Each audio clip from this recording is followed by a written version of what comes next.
వరుస ద్విచక్ర వాహనాల చోరీలకు పాల్పడుతున్న ఇద్దరు నిందితులను అరెస్టు చేసిన వరంగల్ సిసిఎస్ కేయూసీ పోలీసులు భారీ విజయాన్ని నమోదు చేశారు. నిందితుల నుంచి సుమారు 25 లక్షల విలువైన 28 మోటార్ సైకిళ్లను స్వాధీనం చేసుకుని పలు జిల్లాల్లో నమోదైన బైక్ చోరీ కేసులను ఛేదించారు. సాంకేతిక ఆధారాలతో చేపట్టిన దర్యాప్తులో నిందితులు తెలంగాణలోని పలు కమిషనరేట్ల పరిధిలో చోరీలకు పాల్పడినట్లు పోలీసులు గుర్తించారు. కేసు వివరాలను వెల్లడించిన అధికారులు వాహన యాజమానులు భద్రతా చర్యలు పాటించాలని సూచించారు. రోజులుగా వరంగల్ చుట్టుపక్కల ప్రాంతంలో కొన్ని బైక్ చోరీ ఘటనలు వరుసగా జరగడం జరిగింది. డెఫినెట్లీ రెగ్యులర్గానే జరుగుతూ ఉంటాయి. బట్ కొద్ది కాలంగా ఒక పర్టికులర్ ప్యాటర్న్ కనిపించింది. అట్లాగే బైక్స్ చోరీ చేసిన తర్వాత అదే బైక్లమైన చైన్ స్నాచింగ్ చేసిన సంఘటనలు కూడా మనందరికీ గుర్తున్నాయి. అదే సందర్భంలో ఒక నేరం చేస్తూ అదే వెహికల్ని మరొక నేరం చేయడానికి నేరం దొరకకుండా తప్పించుకోవడానికి వాడుతున్నారు. కాబట్టి ప్రతి బైక్ థెఫ్ట్ కేసు కూడా జనరల్లీ ఒక్కొక్కసారి మా వాళ్ళు రిజిస్ట్రేషన్ కూడా చెయ్యరు. బట్ అట్లా కాకుండా కంపల్సరీ ఎవ్రీ బైక్ థెఫ్ట్ కూడా రిజిస్ట్రేషన్ చేయాలి.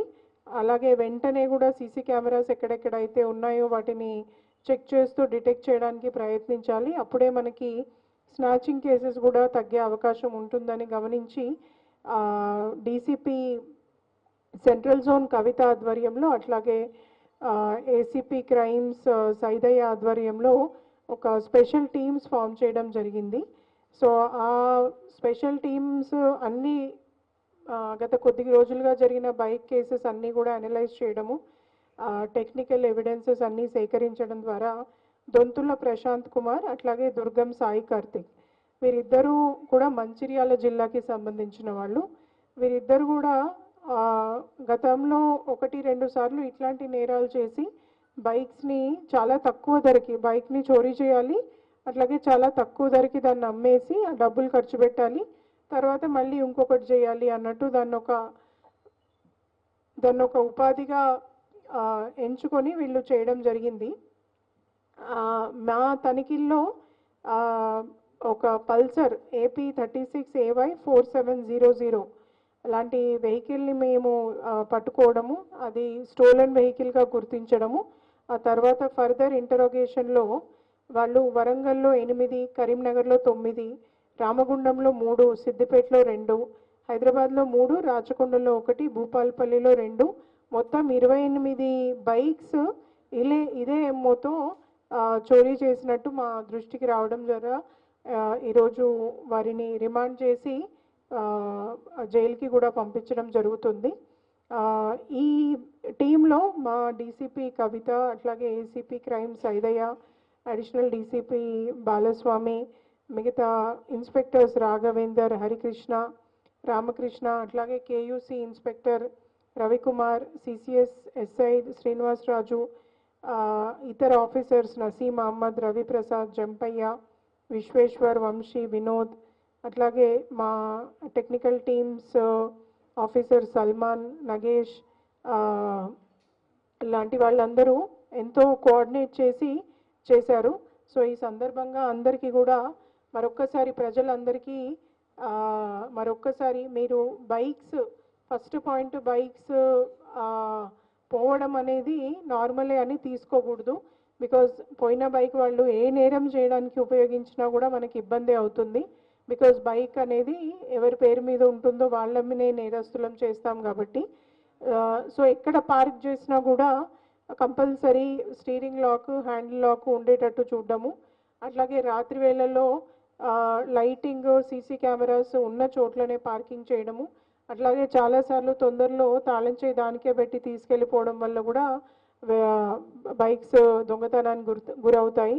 అట్లాగే జీపీఎస్ లాంటి ట్రాకింగ్ ఏమైనా పెట్టుకోగలిగితే దాన్ని కూడా పెట్టుకోవడము లాంటిది తప్పకుండా చేయాలి.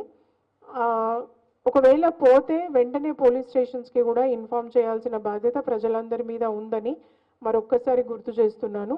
అంతేగాక ఎవరైనా మనల్ని అప్రోచ్ అయ్యి 5,000కి 10,000కే బైక్ ఇస్తా అంటే అది ఖచ్చితంగా దొంగలించబడిన వాహనం అనే గుర్తుపెట్టుకోండి. సో తక్కువకే వస్తుంది కదా అని చెప్పేసి దాన్ని తీసుకోవడం వల్ల డెఫినెట్లీ ఇట్లాంటివి జరిగినప్పుడు గుర్తుపడ్డప్పుడు అవి వాళ్ళు నష్టపోవాల్సిన అవసరం పడుతుంది. డాక్యుమెంట్స్ లేకుండా ఒరిజినల్ ఆర్సీ చూడకుండా వెరిఫై అండ్ ఆల్రెడీ అదేమైనా క్రైమ్లో ఉందా లేదా మీ సేవ ద్వారా అప్లై చేస్తే మీకు తెలుస్తుంది. అవన్నీ అప్లై చేసిన తర్వాత ఈ ఫలానా వెహికల్, అది కార్ కావచ్చు, బైక్ కావచ్చు, ఇంకేదైనా వెహికల్ కావచ్చు, ఏదైనా కూడా లారీ అయినా ట్రక్ అయినా ఏదైనా కూడా అదేమైనా చోరీకి గురైన వెహికలా లేదా ఏదైనా క్రైమ్లో ఉన్న వెహికలా అనేది ఒక్కసారి మీరు పోలీసుల ద్వారా వెరిఫై చేసుకొని మీరు కొనే ముందు సెకండ్ హ్యాండ్ది కొనేటప్పుడు ఎస్పెషల్లీ కోర్స్ సెకండ్ హ్యాండ్ది కొనేటప్పుడు ఈ జాగ్రత్తలన్నీ తీసుకుంటే మనము నేరస్తులకి అవకాశాన్ని తగ్గించిన వాళ్ళం అవుతాము. సో ఈ సందర్భంగా ప్రజలందరికీ మరొక్కసారి సీసీ కెమెరాల ఇంపార్టెన్స్ని మరొక్కసారి గుర్తు చేస్తున్నాను. మా ఆఫీసర్స్ అందరూ మళ్ళీ నేను సైతం అనే ప్రోగ్రామ్ ఏదైతే అంతకుముందు టేకప్ చేసి చాలామంది ఆఫీసర్స్ కష్టపడి వరంగల్ జిల్లా వ్యాప్తంగా కూడా పెట్టించడం జరిగింది. వాటి మెయింటెనెన్స్లో చాలా ఛాలెంజెస్ ఉన్నాయి. బట్ స్టిల్ ఛాలెంజెస్ మెయింటెనెన్స్కి కూడా కావాల్సిన నిధులు సమర్పించుకోవడం, తర్వాత కొత్తవి కూడా ప్రజల సహకారంతో ఇంకా పెట్టించడానికి, వరంగల్లో నేరాలను తగ్గించడానికి తీసుకోవాల్సిన చర్యలు, చేయాల్సిన ఏర్పాట్లు అన్నీ కూడా మా ఆఫీసర్స్ అందరూ చేస్తున్నారు.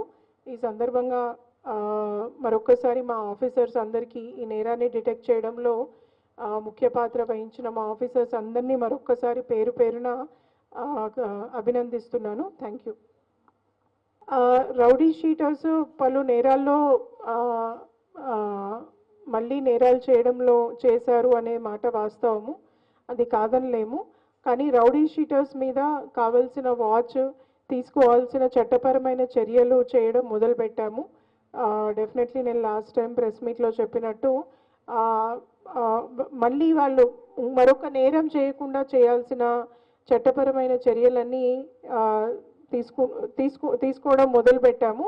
త్వరలోనే దాని పర్యవసానాలు ఎట్లా ఉంటాయి, దాని ఎఫెక్ట్ ఎలా ఉంటుందనేది త్వరలోనే అందరికీ ఎనీవే తెలుస్తుంది, మేము చెప్పాల్సిన అవసరం లేదు.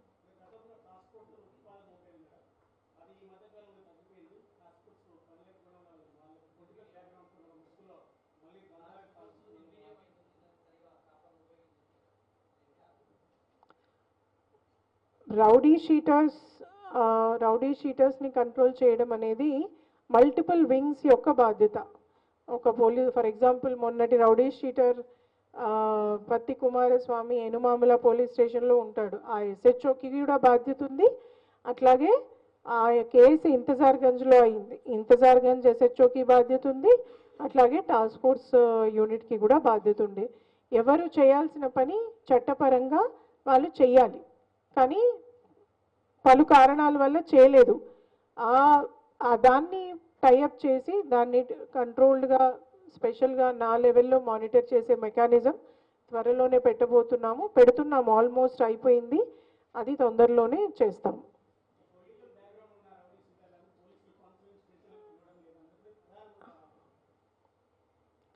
పొలిటికల్ బ్యాక్గ్రౌండ్ ఉన్న రౌడీ షీటర్స్ అంటూ నేనైతే డిఫరెన్షియేట్ చేయను. రౌడీ షీటరా కాదా, యాక్టివ్గా ఉన్నాడా లేదా, మళ్ళీ అట్లాంటి నేర కార్యకలాపాల్లో పాల్పంచుకుంటున్నాడా లేదా అనే దాంట్లోనే చూస్తాం తప్ప పొలిటికల్లీ అసోసియేటెడ్ ఉన్నా లేకపోయినా మాకు సంబంధం లేదు.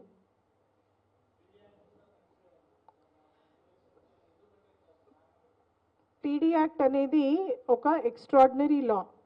అది మనం థెఫ్ట్ కేసు పెట్టినట్టు లేక ఒక ఏమంటారు బైండ్ ఓవర్ కేసు పెట్టినట్టు పెట్టేది కాదు.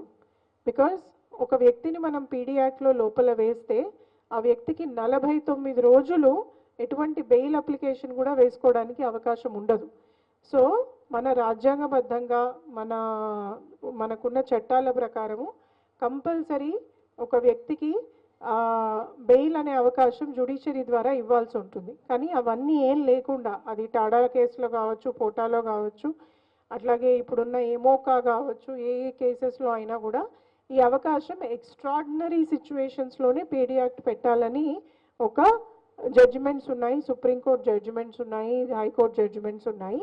సో ఎక్కడెక్కడైతే ఆ ఎక్స్ట్రాడినరీ సర్కమ్స్టాన్సెస్ ఉంటాయో ఆ సర్కమ్స్టాన్సెస్లో తప్పకుండా ఎస్పెషల్లీ పబ్లిక్ ఆర్డర్కి భంగం కలిగించేవి ఎక్కడెక్కడ ఎక్స్ట్రాడినరీ సర్కమ్స్టాన్సెస్ ఉన్నాయో అవన్నీ కూడా చేయాలి. ఆ సందర్భాల్లోనే చేస్తాము. రెండో విషయము, ఆర్డినరీ లాలో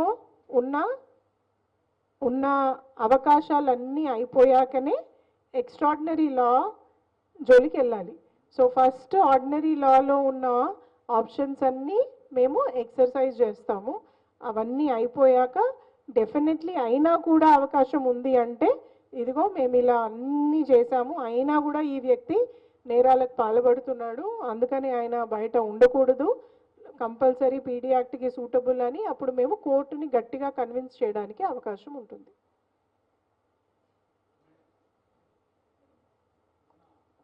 సో అట్లాంటి ప్లేసెస్ టౌన్లో అదొక్కటే కాదు, మల్టిపుల్ ప్లేసెస్ కూడా ఐడెంటిఫై చేయడం జరిగింది.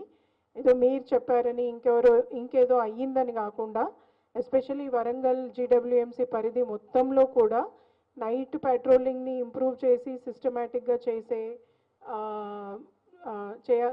చేయడానికి తీసుకోవాల్సిన చర్యలు, అలాగే ఇట్లాంటి ఏరియాస్ ఏవైతే హాట్స్పాట్స్ ఉన్నాయో వాటిని ఐడెంటిఫై చేసి సిస్టమేటిక్గా వాటిని అడ్రస్ చేయడం జరుగుతుంది. బికాజ్ నాకు తెలుసుకోవడానికి కూడా కొంత సమయం పడుతుంది కాబట్టి నీ జర్క్ రియాక్షన్లో ఇగో ఇలా చెప్పారు అలా వెళ్ళి క్లియర్ చేయమండి అంటే మా వాళ్ళు ఆ రోజుకి కొన్ని రోజులు క్లియర్ చేస్తారు, తర్వాత మళ్ళీ మామూలే అవుతుంది. అలా కాకుండా ఒక సమస్యని దాని మూల కారణాలు ఏంటి, ఎక్కడి నుండి వస్తున్నారు, ఎందుకు వస్తున్నారు, దాన్ని ప్రివెంట్ చేయాలంటే ఏం చేయాలి అని అన్ని కోణాలలో ఆలోచించి చర్యలు తీసుకుంటాము. తప్పకుండా అట్లాంటి యాక్టివిటీస్ని నివారించడంలో మీడియా సహకారము, ప్రజల సహకారం కూడా మాకు ఉంటుందని ఆశిస్తున్నాను. దానికి నైట్ పెట్రోలింగ్స్ ని ఇంప్రూవ్ చేయడం జరిగింది. కంపల్సరీ నైట్ ఆఫీసర్స్కి టైంకి ఎస్టాబ్లిష్మెంట్స్ అన్నీ క్లోజ్ అయ్యేటట్టు చర్యలు తీసుకుంటున్నాము. ఇంకా ఇంప్రూవ్ చేయాల్సిన అవసరం ఉంది, తప్పకుండా చేస్తాం.